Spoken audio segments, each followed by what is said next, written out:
And welcome back to Touchline Talk. We're going to jump right into our winners and losers as we're doing every Tuesday now. Winner number one, there's no other place to go but Aston Villa. Like I said, teasing this segment, they're the only team that's won every game they played. Now, Everton have more points because they got the same amount of wins in that extra draw against Liverpool. But Villa's out here 12 points for 4 games sitting in second place. Of all the bizarre things, this might top the list for me in terms of one team and the results we've seen so far. It's incredible what Dean Smith is doing. Now, I was more optimistic about them than some because I'm such a huge fan of Ollie Watkins. And I really bought into the resiliency they showed, even if the results still were not exactly convincing in the way that they stayed up last season. But I didn't think they were going to do this.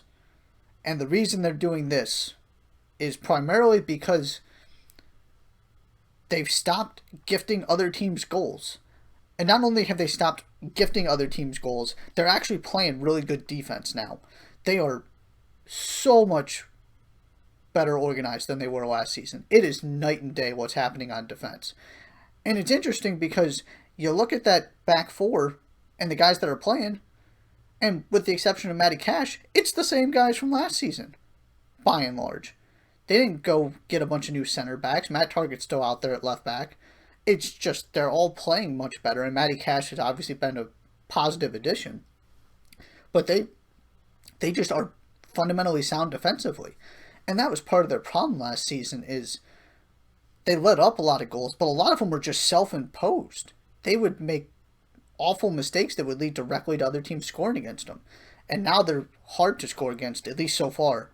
That's the big difference. And the other thing going forward, which is part of the reason I'm cautiously optimistic, or cautiously confident, I guess, is legit to the extent that they're not going to all of a sudden fall off and finish 16th, that I can absolutely see them finishing in the top half of the league, and the way things are going, maybe even make it into Europe, is you now have Ross Barkley to pair with Jack Grealish and take some of that creative pressure off him. Grealish doesn't have to do everything. Ollie Watkins is now there to score goals, but Barkley can also be that other difference maker, and you saw it against Leicester. That's the kind of thing they didn't really have. John McGinn can do it a little bit, but that trio now in the midfield gives you some dynamicism outside of Jack Grealish. Barkley can make the difference just like he did against Leicester. From Leicester's perspective, they're so banked up. You've lost Vardy. Madison only came off the bench, and Didi's not there. Sionchu's not there. Pereira's not there. I mean, it's half of their starting lineup. They were good defensively, but Aston Villa just found a way, and Villa was very confident defensively the whole game. Nothing was really endangering their goal. So I don't want to put too much stock into this win generally because of where Leicester's at right now and the players that they had to put out there. But what we've seen overall from Aston Villa, I'm ready to say it's the real deal.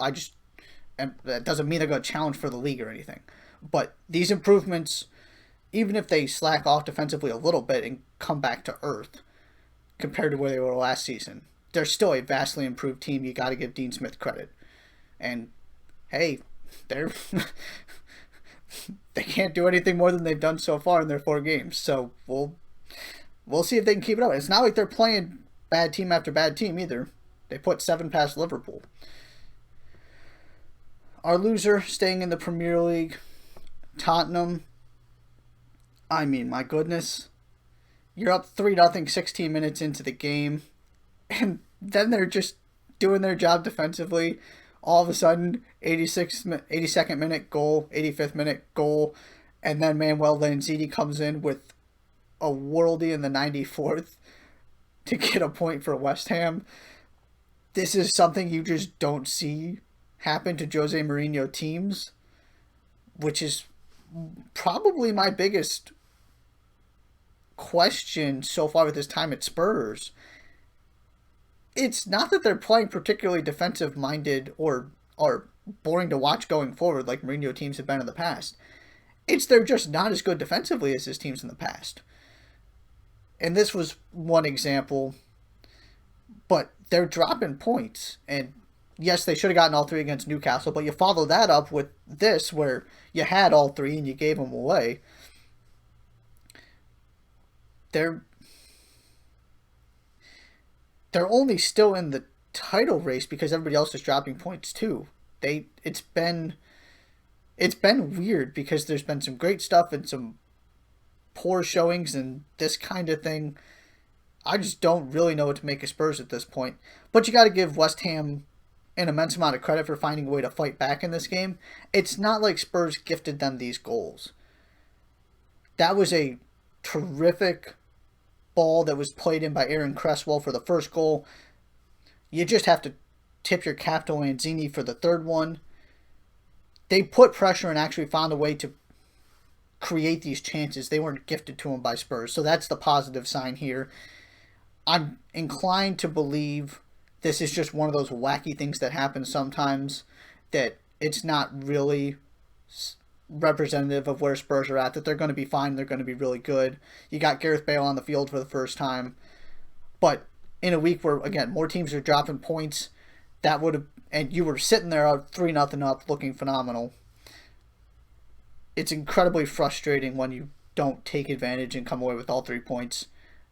Any situation like that, you should win every time you're up the way Spurs were. But particularly in another week where you saw some less than inspiring performances from the other teams competing for this title, or at least the ones expected to. Winner number 2, how about AC Milan? I was really curious to see what was going to happen when they faced their first really good opponent of the season. And what happened was Zlatan. He misses a penalty, but puts back the rebound, scores again 3 minutes later. It's 2-0. They hold on for a 2-1 win. Zlatan just has a knack for showing up in these kind of moments. That's not news to anybody at this point in his career.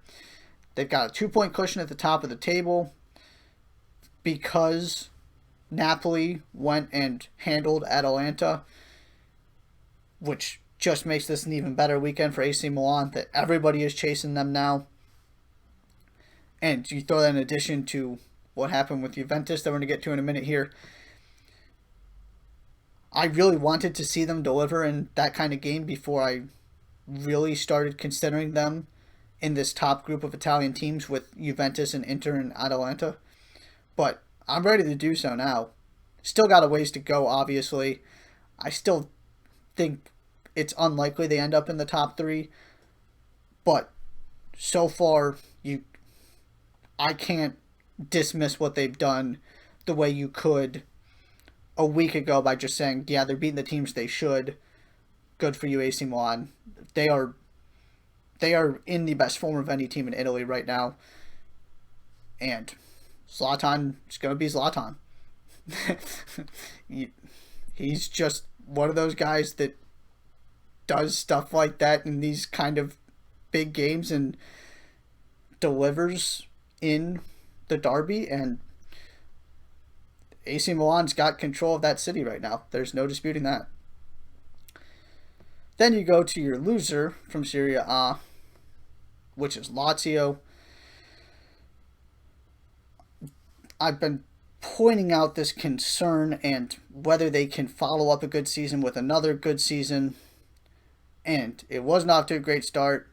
Then they lose 3-0 to Sampdoria. They got 4 points from 4 games. They had 0 shots on goal in that loss.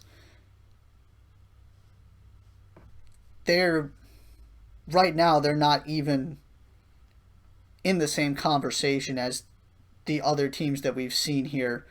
Your Juventus, AC Milan, Inter Milan, Atalanta, Napoli, and I would even throw Roma in there before I'm throwing Lazio in. We've talked about this before. It's 7 teams for 6 spots in terms of the big or traditional powers plus Atalanta, the teams that you really feel like are going to end up and compete for those Champions League spots, those Europa League spots. And right now, Lazio is clearly Team 7 on that list. So another really disappointing performance. They got to turn this thing around pretty quickly, or they're going to be the ones missing out on European competition. Winner number 3, Real Sociedad from Spain. It's 2020, so why not have Real Sociedad leading La Liga on goal differential? Got a 3-0 win over Real Betis. It was their second 3-0 win in a row. They're playing really well right now. And you've got all of these weird results that happen in all these other teams that they're trying to catch and trying to get themselves into that top 4. And 3 of them all lose on the same weekend. When you put together a convincing win, can't ask for much more than that.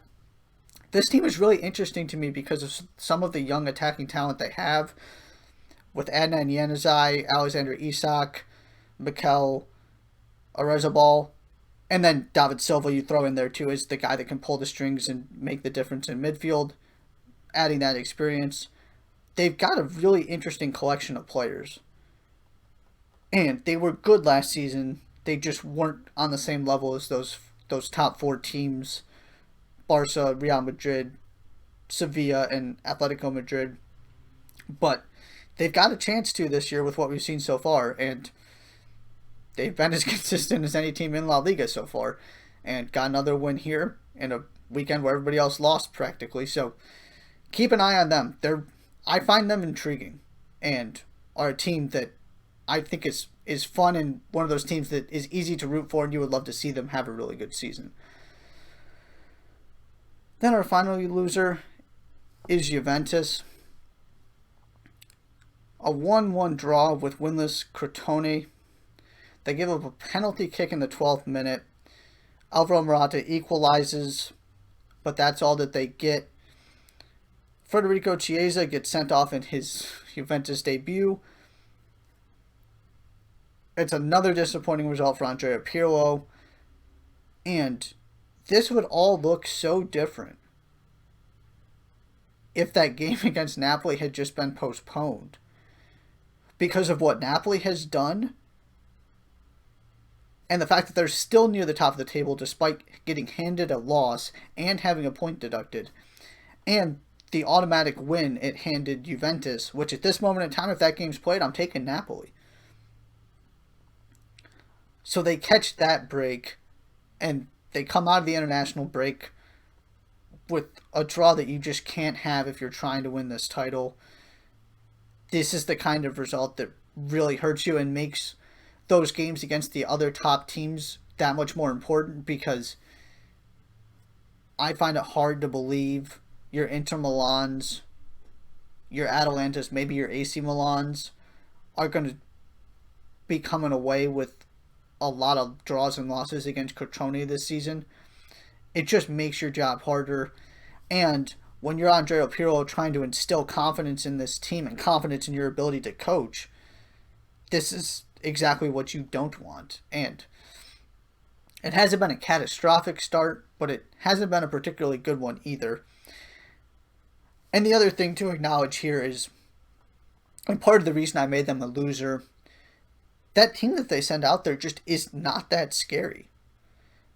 And that's not really anybody's fault. It's just more bad circumstances when you don't have Ronaldo, Dybala, Weston McKennie, all of these key players, and particularly your key attackers that are your world-class difference makers. It's going to look very different. But you're not exactly sure when those guys are going to come. I mean, Ronaldo's not going to be out forever, but it just looks so different when those couple guys aren't there. When you compare that to the teams that Manchester City were able to put out when they had 5 of their top 7 attackers or whatever it might be out with no striker, and Mahrez took a while to come back, and no Bernardo Silva, and Kevin De Bruyne is out now, and they still put together teams that to me, looked better than this Juventus team. Not by much, but they just don't have the depth to play at the highest level and feel like they're have the same kind of firepower as your Manchester Cities, your Liverpools, your Bayerns, when you look at what happens when they lose a couple key pieces. Look at the amount of wingers Bayern has. Of course, Lewandowski's incredibly important by himself, but they got 4, 5, 6 different options of guys they can play on the wing. They lose Leroy Sané, they're completely fine, or Kingsley Coman, or Serge Gnabry, or whoever it might be. Juventus just doesn't have that luxury right now. And that's not an excuse. You still should win this game with the team they put out there. But it's not, which is sort of that weird thing where it's a reason for optimism because you feel like they're going to be better once they get those guys back, and I'm sure they will be. But you also need to find a way to navigate those kind of situations, and particularly in a season like this one, where that kind of stuff's going to happen. People are going to test positive. People are going to get hurt. You got to deal with it better than Juventus did this weekend. So, they're loser number 3. Some questions already about Pirlo and the way things have gone. We're going to take another break. When we come back, we are talking the return of the Champions League, some of your bigger matchups today and tomorrow, and a couple things to note on the injury front as well. Don't go anywhere. You're watching Touchline Talk on 110 Sports.